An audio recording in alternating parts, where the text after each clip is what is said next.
아침에 나오실 때 많은 사람들이 운전을 하고 아침에 이곳에 나온 줄 압니다. 사람들이 운전을 할 때 항상 조심해야 하는 것은 신호등을 잘 보아야 합니다. 신호등을 잘 보아서 빨간불이면 반드시 서야 되고, 파란불이면 가야 되고, 그리고 노란불이면 조심을 해야 합니다. 만약에 이 신호등을 어겨버리고 빨간불인데 간다든지 파란불인데 선다든지 이렇게 되면 분명히 사고가 날 위험성이 많습니다. 이 신호등 체계는 세계 어디를 가든지 간에 다 동일합니다. 남아공에는 특별한 신호 체계가 있는데 사거리에도 신호등이 없습니다. 그럼에도 불구하고 사거리에서 교통사고가 나는 확률이 훨씬 더 적은 나라가 남아공입니다. 사거리에 가도 아무리 넓은 차가 많이 왕래하는 그런 사거리라 할지라도 사거리에 가면 그 사거리에 스탑 사인만 있습니다. 스톱하는 사인만 있고 그리고 신호등은 없습니다. 먼저 도착한 사람이 먼저 가도록 되어 있습니다. 그러니까 그 사거리에서는 반드시 어느 방향에서 오든지 간에 사람들은 다 서야 됩니다. 서서 내가 거기에 먼저 도착을 했다라고 하면 내가 먼저 지나가면 되는 겁니다. 그렇기 때문에 사고가 오히려 안 나는 지역이 그런 사거리다. 이런 지역들이 남아공에는 꽤 많다 하는 것을 볼 수가 있습니다. 여러분, 어쨌든 간에 거기에도 나름대로의 어떤 신호 체계가 있다 하는 것을 우리는 알게 되는데 세계 어느 곳을 가든지 간에 신호등의 색깔은 빨간불과 파란불과 노란불로 되어 있습니다. 그러니까 운전을 하는 어떤 사람을 막론하고 운전을 할 때는 항상 신호등을 잘 보고 신호체계에 따라서 움직이는 것이 사고가 나지 않는다라고 볼 수가 있는 것입니다. 조심해야 할 불이 바로 노란불인데 운전을 할 때 실제적으로 제일 어려운 신호체계가 노란불입니다. 빨간불이면 서면 되고 파란불이면 가면 되는데 노란불일 때가 제일 어렵다 그런 얘기입니다. 노란불이 딱 바뀔 때 가야 되는가 말아야 되는가 또 저는 어느 정도 직진을 해서 가는데 노란불이 딱 켜졌을 때 이거 중간에 서야 되는가 빨리 가야 되는가 여러 가지로 고민스러울 때가 많은데 만약에 그때 가야 할 때 가지 못하고 갑자기 선다든지 그리고 그냥 파란불인데 서야 되지 아니하고 그냥 간다든지 이럴 때 사고가 나기 쉽다 그런 얘기입니다. 빨리 판단을 해야 되는데 이거 가야 되느냐 말아야 되느냐 하는 것을 재빨리 순간적으로 판단하지 않으면 가도 문제가 되는 거고 서도 문제가 될 수가 있다 그런 얘기입니다. 여러분 조심하라는 사인 이걸 때 노란불일 때 우리는 운전하기가 가장 어려운 것처럼 우리도 오늘 성경 말씀에 너희는 스스로 조심하라 예수님께서 이렇게 가르쳐 말씀해 주셨는데 이게 참 어렵다라는 것입니다. 스스로 조심하는 게 어렵다라는 얘기입니다. 하나님의 말씀을 알고 있어요. 이런저런 말씀, 하라는 말씀과 하지 말라는 말씀 알고 있습니다. 그런데 우리가 주의하지 못하여서 하지 말라는 것을 할 때가 있고 하지 말라는 것을 또 하라는 것을 하지 못할 때가 있고 이런 경우가 없지 않아 많게 된다. 그래서 신앙생활도 오늘 주님이 여기에서 말씀하신 것처럼 스스로 조심하라. 우리 앞에 노란불을 딱 켜주실 때 우리 자신들이 조심하지 않으면 범죄할 수가 있다는 거죠. 조심하지 않으면 우리의 생활 가운데서 사고가 날 수 있다. 영적인 삶도 똑같이 마찬가지로 그렇게 될 가능성이 많다 하는 사실을 우리는 알아야 하겠습니다. 여기 주님이 스스로 조심하라 하는 이 말은 어떤 뜻을 가지고 있는가 하면은 이런 일이 일어나지 않도록 주의하라 하는 말입니다. 그러니까 교통신호 체계를 얘기한다면 반드시 노란불일 때에는 조심해야 되는데 조심하지 않으면 사고가 난다. 이런 일이 일어난단 말이죠. 그러니까 이런 일이 일어나지 않도록 조심하라 하는 의도로 노란불을 켜주니까 오늘 우리 신앙생활에서도 예수님께서 이런 부분 조심해라 그랬는데도 그런 일이 일어나지 않도록 주의해라 라고 말씀하시는데도 불구하고 우리가 신앙생활에 주의하지 못하고 조심하지 못하면 분명히 그런 곳에 죄를 범하고 그런 일이 우리 앞에 닥치고 일어날 수밖에 없다 하는 사실을 알게 됩니다.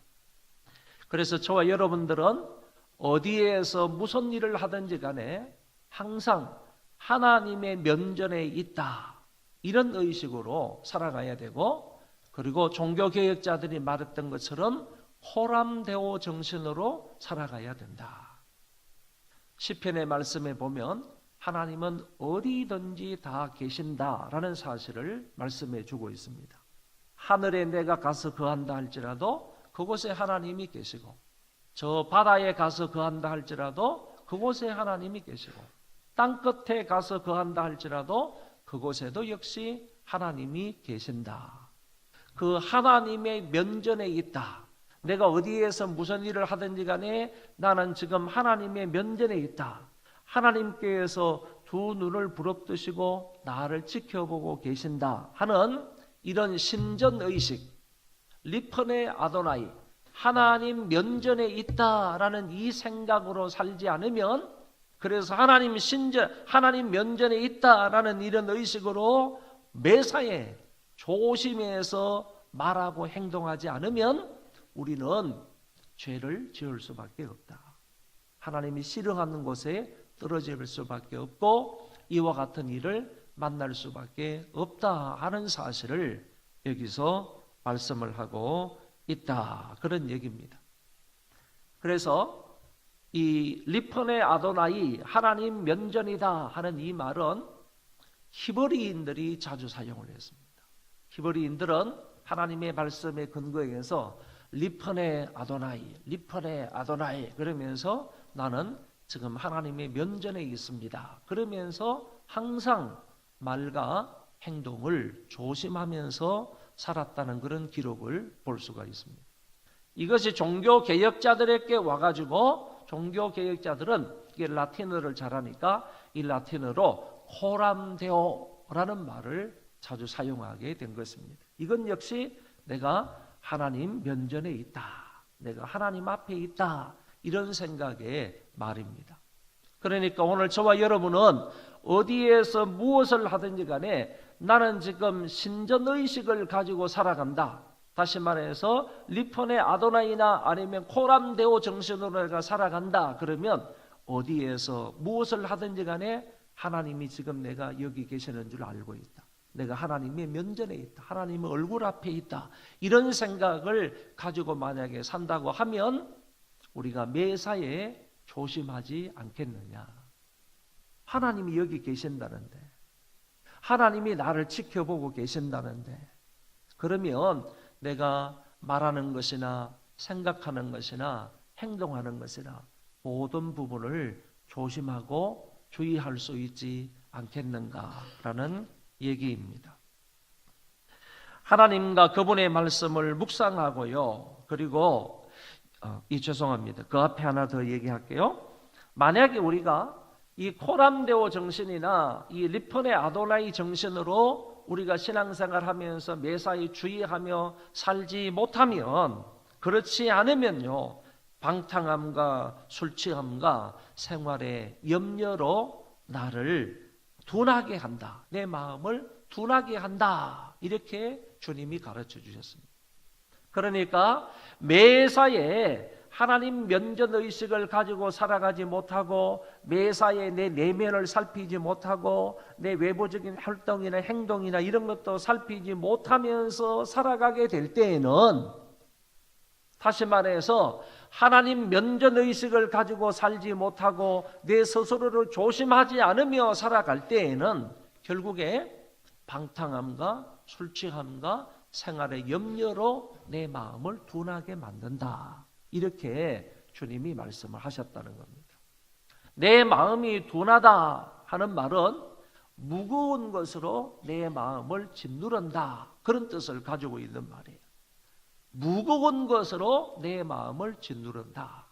그러니까 주의해서 살지 않으면요, 신전의식을 가지고 살지 않으면, 하나님의 말씀을 쫓아서 항상 내 내면 외면을 살피면서 항상 주의하면서 살지 않으면 방탕함에 빠지고 술 취함에 빠지고 생활의 염려로 빠져가지고 그런 것들이 내 마음을 막 누른다 이 말이에요.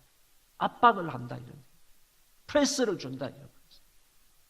위에서 무거운 물건이 무거운 것이 내 마음을 꽉 누르듯이요, 방탕함과 술 취함과 생활의 염려 이런 것들이 내 마음을 꽉 누르며 살게 된다. 눌려서 살게 된다 하는 것을 말씀을 해 주셨습니다.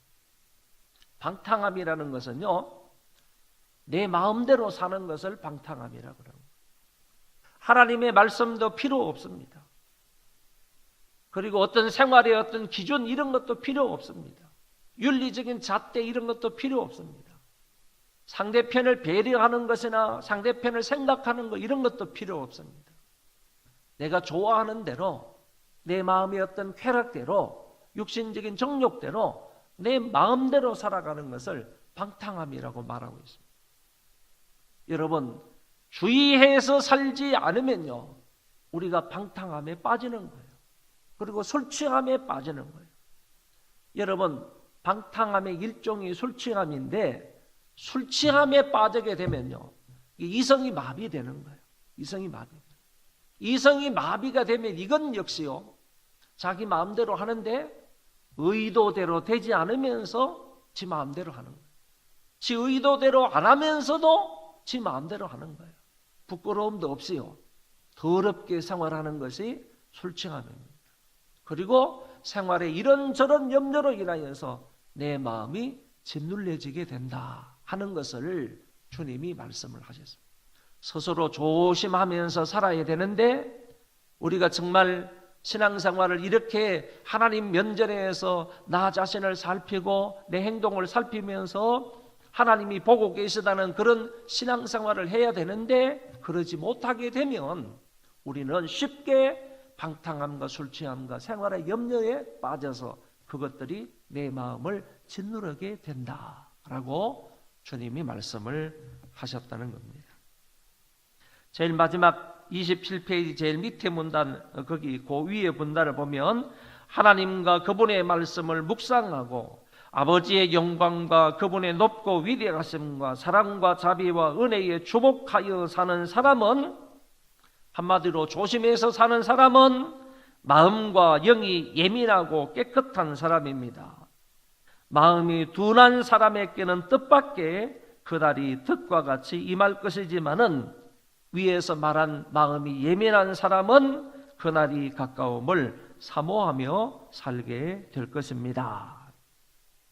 그래서 조심하여 살아야 되는데, 조심하여 살지 못하면 방탕함과 술 취함과 생활의 염려가 내 마음을 꽉 짓누르고 있다가요, 그렇게 살아가다 보니까 그날이요, 덫과 같이 그런 사람에게는 임한다는 거예요. 반대로 주의하면서 하나님의 말씀에 근거해서 하나님 영광을 추구하면서 살아가는 그런 사람은 그 마음의 영이, 그 마음의 생각이 항상 건전하기 때문에 그런 사람은 주님이 언제 오실 것인가 이거를 오히려 사모하면서 살아가는 사람인데, 마음이 둔한 사람은, 이런 것에 의해서 짓눌려 사는 사람은 주님이 그들에게 언제 오실지도 모르고 그 이전의 징조도 모르고, 그런 사람에게는 주님이 덫과 같이 그들에게 임한다. 심판이, 재림이 그들에게 덫과 같이 임한다라고 말씀을 하셨습니다. 그날이라는 말이 무슨 말이냐? 이거는 심판의 날을 말하는 것이고 재림의 날을 말하는 것입니다. 이 재림의 날과 심판의 날이요, 이 세상에 살고 있는 모든 사람에게 임한다라고 하셨습니다. 지구상에 살고 있는 모든 사람에게 그날은 반드시 온다는 얘기입니다. 그런데 이 지구상에 사는 모든 사람에게 그날이 온다, 심판의 날이 온다, 재림의 날이 온다 하는 이 사실은 마치 노아 홍수가 한 부분적인 홍수가 아니라, 한 지역에만 해당된 홍수가 아니라 전 세계에 있는 홍수였다 하는 사실과 마찬가지입니다. 여러분, 어떤 사람은 노아 홍수는 터키 지방의 한 지역에서 일어난 그런 홍수일 거다 이렇게 생각하는데, 그것이 아니라 이 노아의 홍수는 전 지구에 있었던 그런 홍수입니다.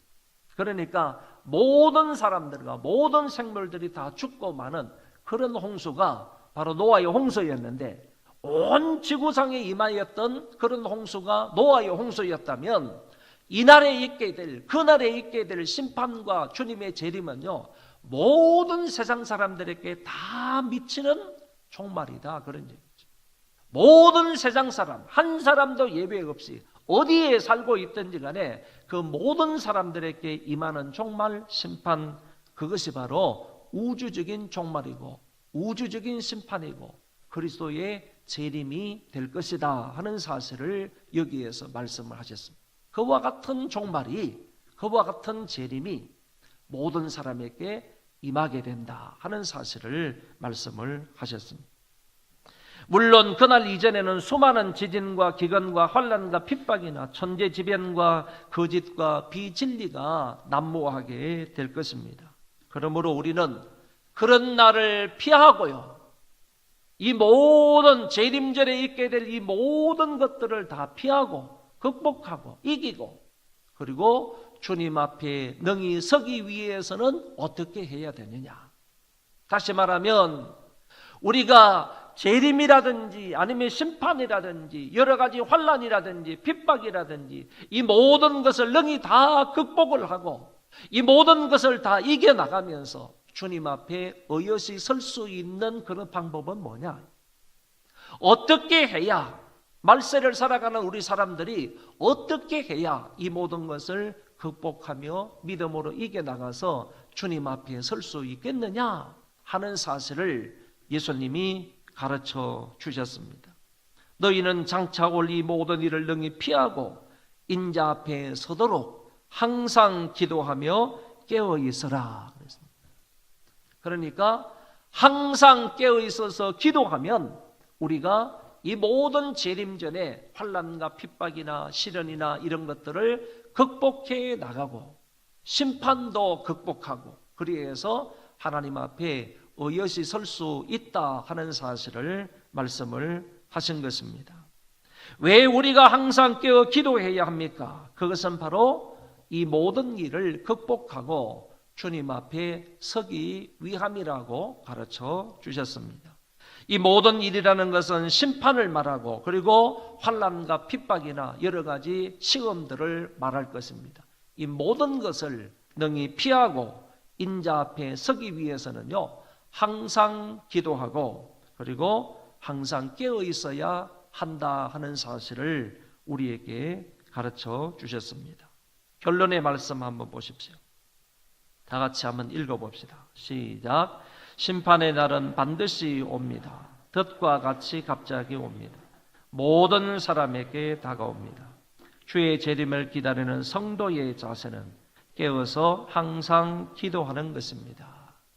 예수님께서 스스로 조심하라, 조심하지 않으면 방탕함과 술 취함과 생활의 염려가 너희들을 짓누르게 될 것이다. 그런 사람에게는 덫과 같이 그날이 임하게 될 것이다.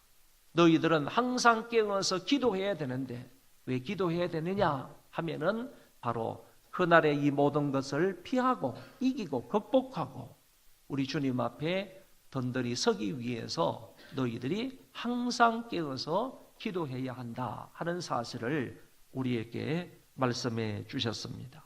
오늘 이 말씀을 붙들고 저와 여러분들은 항상 조심하면서 그리고 깨어 기도하는 자들이 되므로 이 모든 것을 잘 극복해서 먼 훗날 우리 주님 앞에 설 수 있는 우리 모두가 되시기를 바랍니다.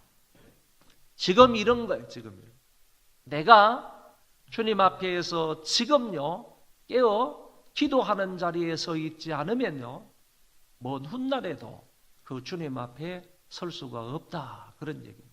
그래서 먼 훗날에 우리 주님 앞에 서 있으려면요 오늘 지금도 깨어서 경성하면서 모든 일에 주의하면서 깨어 있어야지, 기도하며 서 있어야지, 주님 앞에 서 있어야지, 여호와의 면전 앞에 서서 살아가야지, 우리 주님 앞에서 신앙생활을 해야지. 그렇지 않으면 먼 훗날에도 주님 앞에 설 수가 없다 하는 사실을 기억을 하시고 늘 주의하고 깨어서 기도하며 살아가는 우리 모두가 되시기를 바랍니다.